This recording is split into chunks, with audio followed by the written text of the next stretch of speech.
Gentlemen, please welcome USGLC Board Chair Sean Callahan.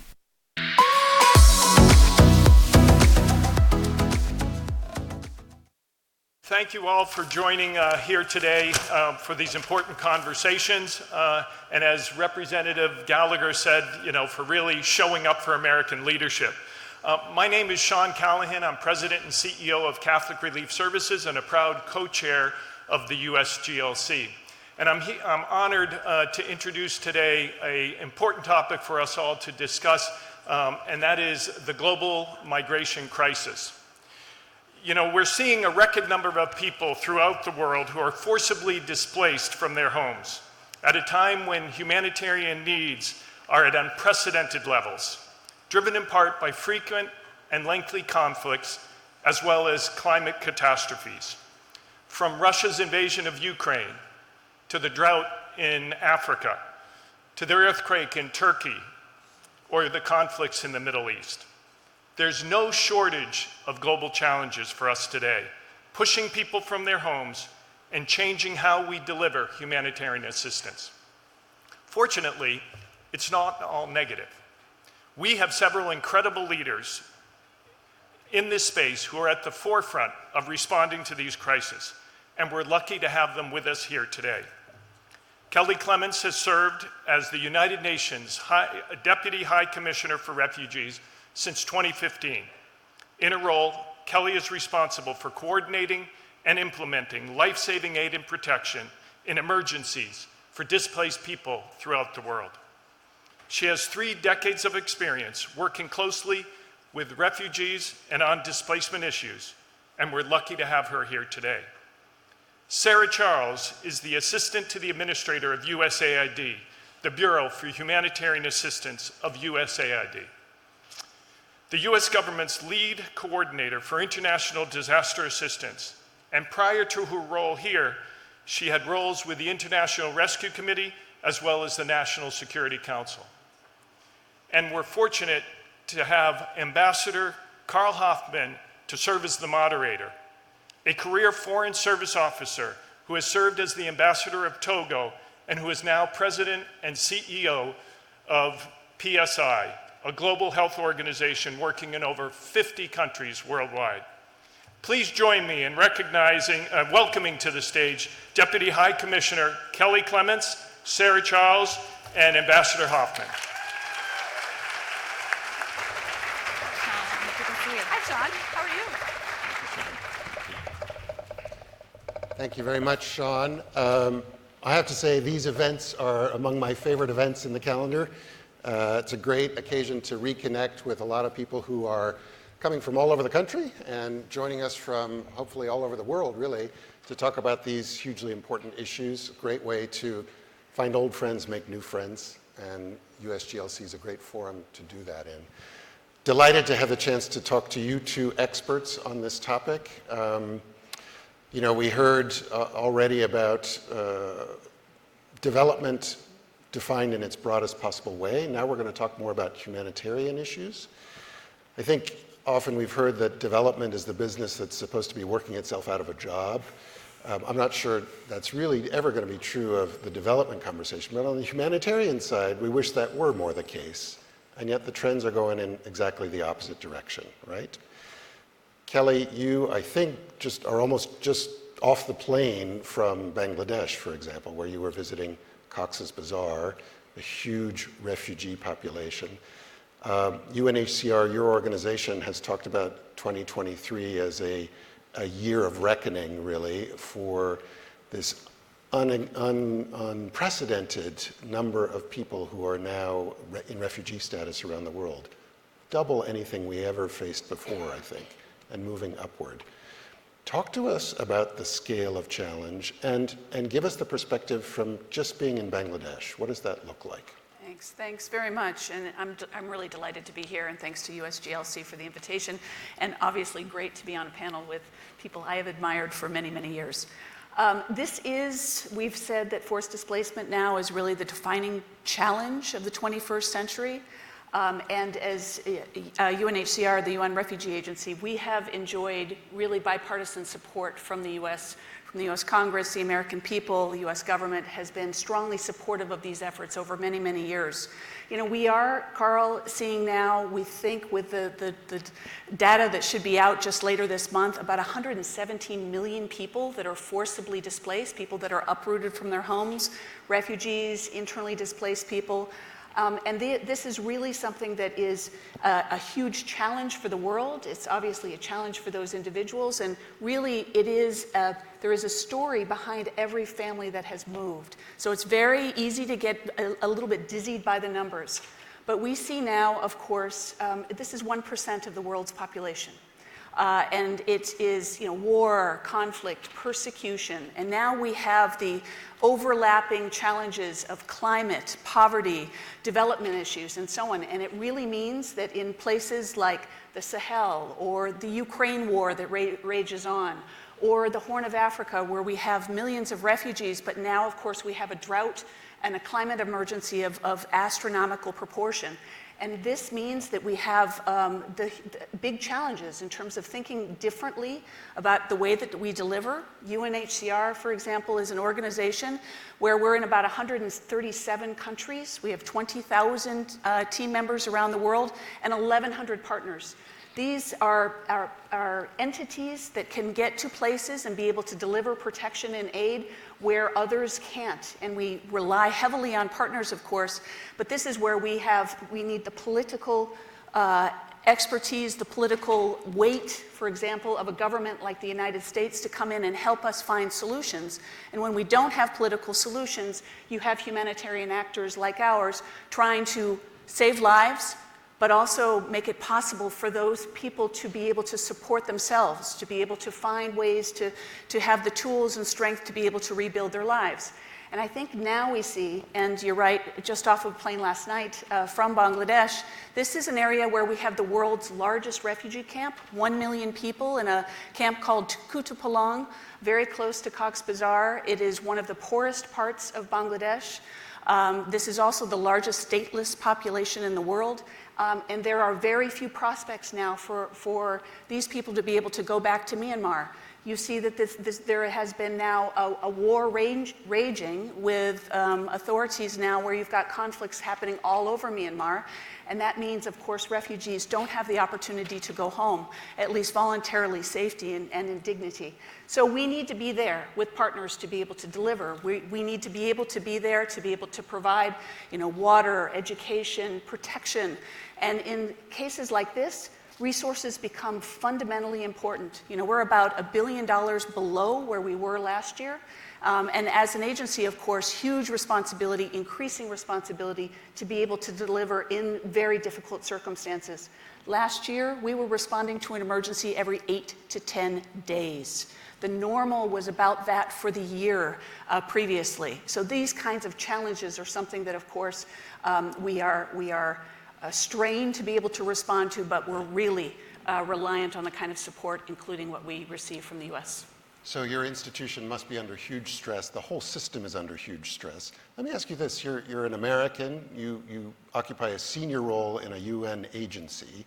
We know from, for example, what Cindy McCain talked about earlier, the U.S. plays a huge role in the global humanitarian response, but not the only role.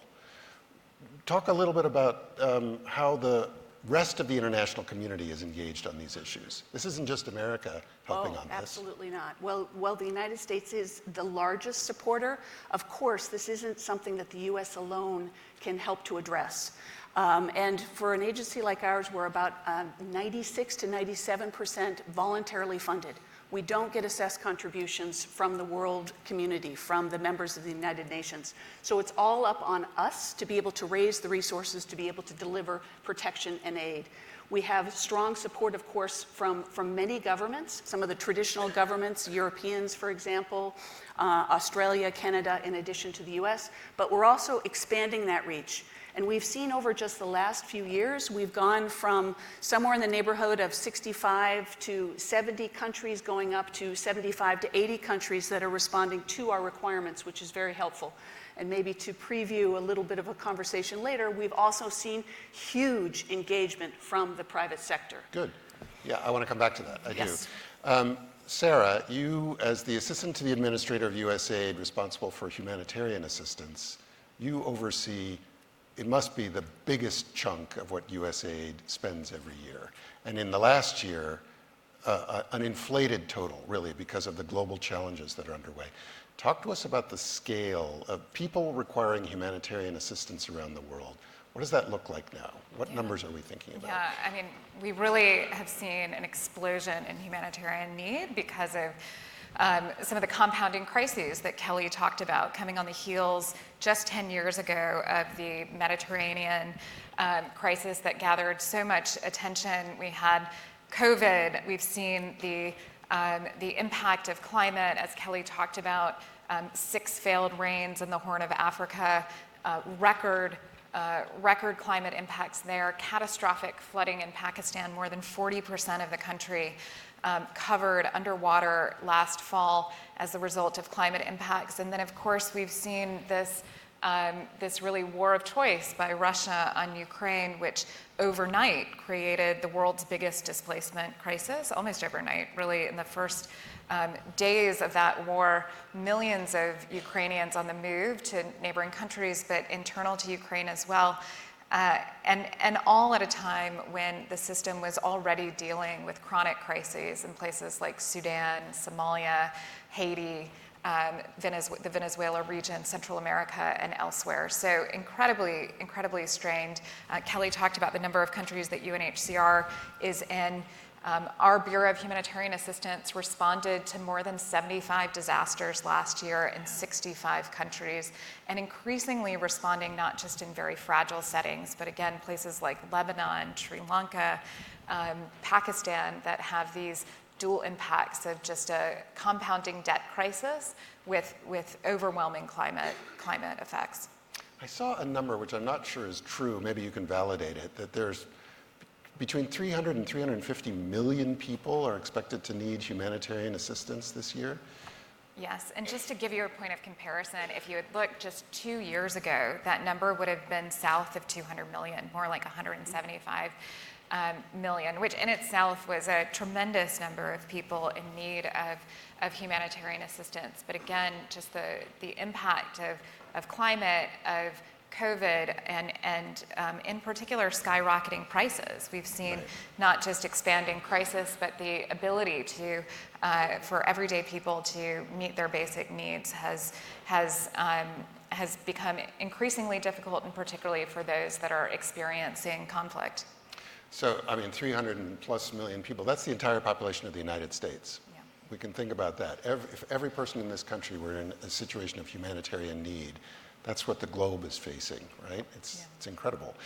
To deal with that sort of escalation of the need, and the resources aren't scaling at the same degree, right? Or as fast as they need to be, probably. There must be innovations in how you're doing this work, different ways of getting this work done. Talk to us a little bit about what you've had to innovate as how you deliver assistance. Well, first, I'd like to say, while the gap between need and resources is growing, and I think we anticipate it's going to get worse next year, the U.S., and in particular the people in this room, the people that are watching, should be incredibly proud of how the U.S. has shown leadership over the last many years, but in particular over the last year.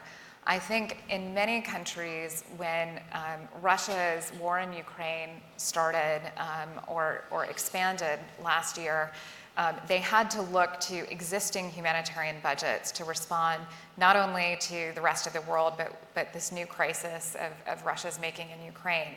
Whereas in the US, I think there was a widespread recognition in Congress, in part, I think, because of a lot of the work of USGLC members, to understand that this war was going to have devastating impacts globally.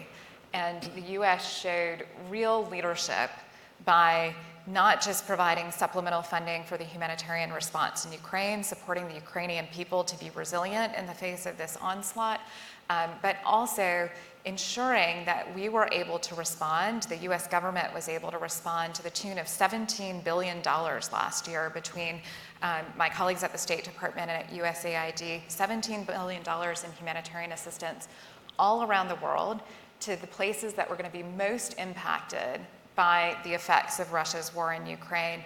First and foremost, it really allowed us to step up in a tremendous way in Somalia, northern Kenya, southern Ethiopia, the places that were hardest hit by the compounding effects of record drought and skyrocketing prices because of what Russia was doing in Ukraine and the effect that had on commodity prices and supply chains around the world. And because of US leadership, I was up in New York 2 weeks ago for a Horn of Africa pledging event, and the refrain around the table was really thank you to the United States, because we heeded early warnings and responded robustly and were able in Somalia to avert famine last year because of that early response. So I'd say one innovation that we've really had to call upon, even in an environment where we had resources last year, but certainly as we look forward, is really acting early and in fact acting in anticipation. That word is hard to get. Anticipation of events that are coming. Even many of you, I'm sure, are watching in horror with the impact of the attack on the dam in Ukraine, right. The inundation that we're seeing affecting people who have already experienced the worst of this war in places like Kherson. In many ways, not to overstate this at all, because it's a horrific humanitarian crisis that's unfolding, but our partners were already there, pre-positioned supplies in anticipation of the unfolding offensive. Similarly, in the Horn of Africa, we'd invested over years in famine early warning that allowed us to act early, as well as investments, resilience investments, and things like working with herders on how to get information early about seasonal effects, cull herds. Don't wait for the whole herd to get sick. Manage smaller herds, and with the hope that will sustain through the worst of crises that are to come. I will say it's much easier to talk about and to sell response. The kind of big, visible search and rescue responses that we do after something like the earthquake in Turkey or Syria. It's much harder to explain and to gather support for the types of investment and adaptation and in resilience that really can save lives and save resources over time. Tell me about it. I work in global health. Yes. The effort on prevention versus cure is exactly what you're talking about there. I want to thank you for mentioning how people around the table in New York expressed thanks, and I think we don't do that enough to all the taxpayers in the room and all the taxpayers watching. I know when I was a U.S. ambassador in Africa, I received the thanks directed to the American people many times, and I know you have as well, right? There is great recognition for the sacrifice that the American response to these global challenges represents. I was listening to something this morning about the UK, which used to be a very solid development partner as well. Something like a third of their former funding is now going to refugees. The US made a different choice in terms of the Ukraine to add in order to respond to it. Kelly, you mentioned sort of corporations and non-traditional partners in the work that UNHCR does. People might not assume that corporations have been involved with the refugee crisis around the world. Talk to us about public-private partnerships. I will, Carl, but I just want to add on one little footnote to what Sarah has said, because of course it's life-saving what the support, including from the American people in the US, has done. But it also is in the national security interests. I mean, look at the stability that is created in parts of the world because of the kind of support that is coming, which is so important through partners like ourselves. On the private sector, outpouring of support, outpouring of generosity, particularly last year related to the Ukraine crisis, but not only. 20% of our budget last year was supported by the private sector. individuals, corporations, foundations, some of the innovations in terms of delivery, some of the cash support needed for families that were literally on the run, that needed some kind of basic support to be able to provide shelter and rent and clothing and that sort of thing. The private sector helped us basically put that into place within days, the kind of massive support. We were able to generate $1.5 billion related to the Ukraine crisis, in part because of the kind of innovation and support that the private sector provides. You know, there's an important role, obviously, resources, expertise, the engagement of the employees and the corporates and the like, but it's also about changing the narrative. And changing the narrative from one of refugees and internally displaced people as aid recipients to people that can actually use their skills, their own expertise, their own agency in order to support themselves. And this kind of narrative has been possible, including with corporate partners.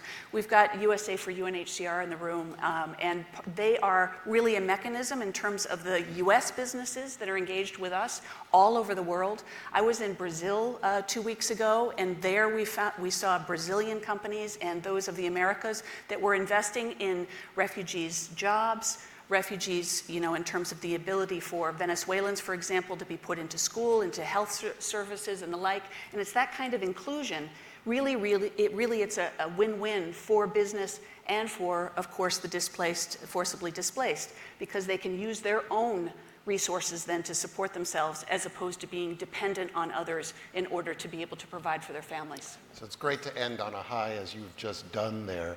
Sarah, let me give you the final word. Give us a sense of hope. When you look at this hugely challenging environment around, what's the hopeful thing that you want to leave this audience with? Yeah, well, I will say, you know, as much as we talk about compounding crisis, there are places where I think we've seen U.S. leadership, not just in terms of resources, but in terms of that diplomatic muscle, help us turn the corner in terms of conflict. So last year, war was raging in Tigray in northern Ethiopia, in Amhara and Afar as well. And now we've seen really a resumption of normalcy and commercial life in Ethiopia that was in some ways unimaginable a year ago, in part because of U.S. government diplomatic support to the cessation of hostilities there. Likewise in Yemen, I think we see some real openings. And I will say that U.S. leadership, again, has been really critical at a time when all eyes are on Ukraine and demonstrating that we're a global donor, we're a global force, that we are not just showing up in the places that are on the front page of the news, but also in the places like Haiti or Central America, or as well in places like Bangladesh and Sri Lanka that are kind of off the news, but still of strategic importance to the U.S. government and to the American people. Well, the work that your institutions are doing is hugely important in the face of huge challenges. So thank you for your leadership, both of you. Thank you.